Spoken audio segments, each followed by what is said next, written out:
Okay, peoples, it is 44:57 on my storage, 3 now 4 on my timer, 16:25 in the afternoon, and 21% on my battery.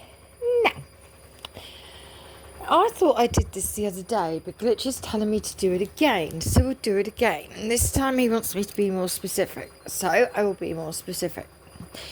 My stepdad was called Colin, as far as I know. He was called Colin. He was a mechanic. And now, I used to tell people that he used to work on the Queen's cars. Now, I'll tell you this for free. I don't think he ever once said that to me. And this is what I mean. I used to say things when I was younger that at the time made no sense whatsoever.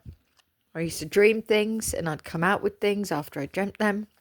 And one of the things I used to tell people was that my father my stepdad used to work on the Queen's cars. I mean, he was my dad to me really because he was all I had.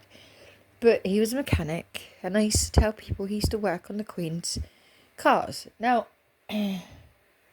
because I dreamt it one night.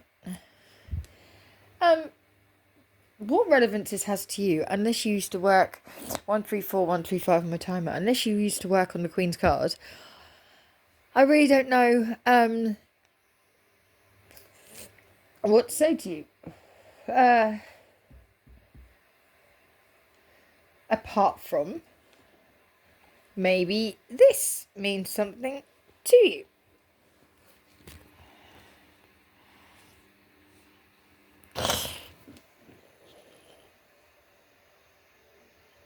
Maybe you were a brownie. I was a brownie. 0206, 0207. I was a brownie for a very short space of time, and they wouldn't let me into any other clubs after that.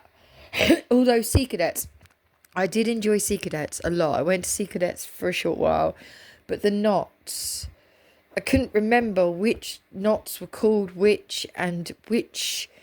The knots, it was tying the knots. That's where I faltered.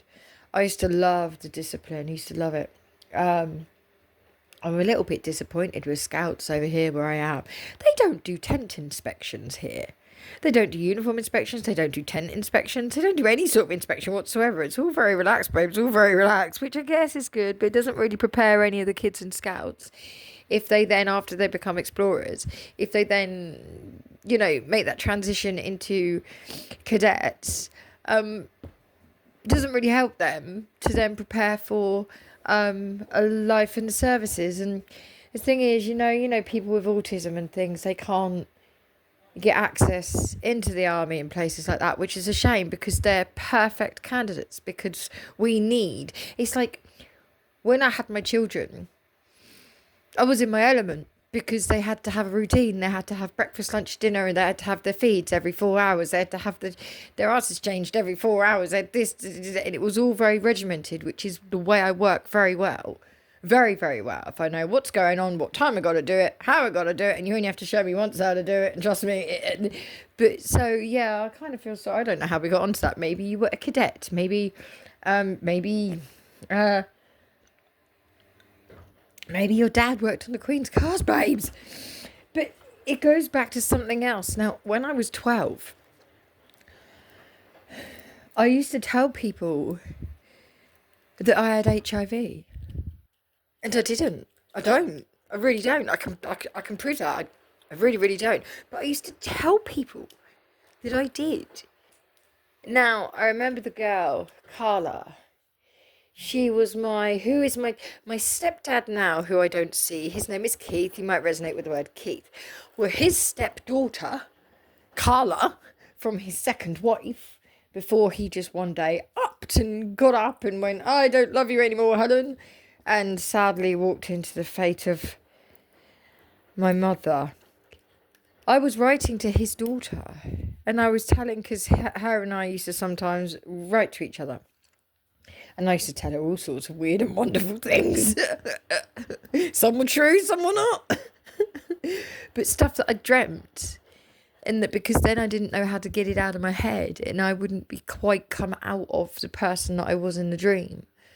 I remember telling her, I do believe that she started to see a sailor at some point. I think she had a relationship with a sailor at one point. I can't remember, but yeah, perhaps you resonate with the name Carla, or HIV, or something like that. We have had syphilis come up recently, HIV. We've had all sorts of these STDs, which, by the way, can I just remind you guys, 527528 my timer.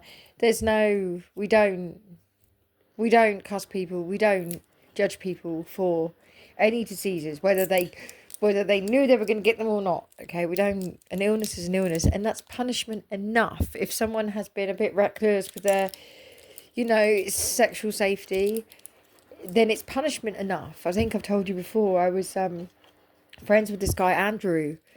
You may resonate with the word Andrew. He was gay, openly gay, and this guy he was with, Darren. Hang on, Darren.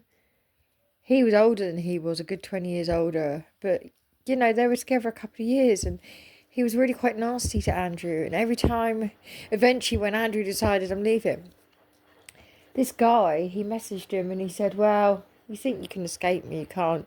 You'll always have some of me inside of you. And he messaged him back something like, I've told you I'm not going to sleep with you again. He went, I don't need you to. And then Andrew found out shortly afterwards that he was HIV positive, and the police wouldn't do anything. Even though he had text messages showing that this guy kept saying, no, I'm clean. But he knew that he wasn't, because he was having his CD4 counts tested all the time and all sorts of things like that. I don't know why that's important to all of this, but I was told to tell you that years ago I used to tell people that my father worked on the Queen's cars. Quite possibly the same time as the Queen may have done. I don't know. But that's your message. That's your message. I've had a long day. I have to go.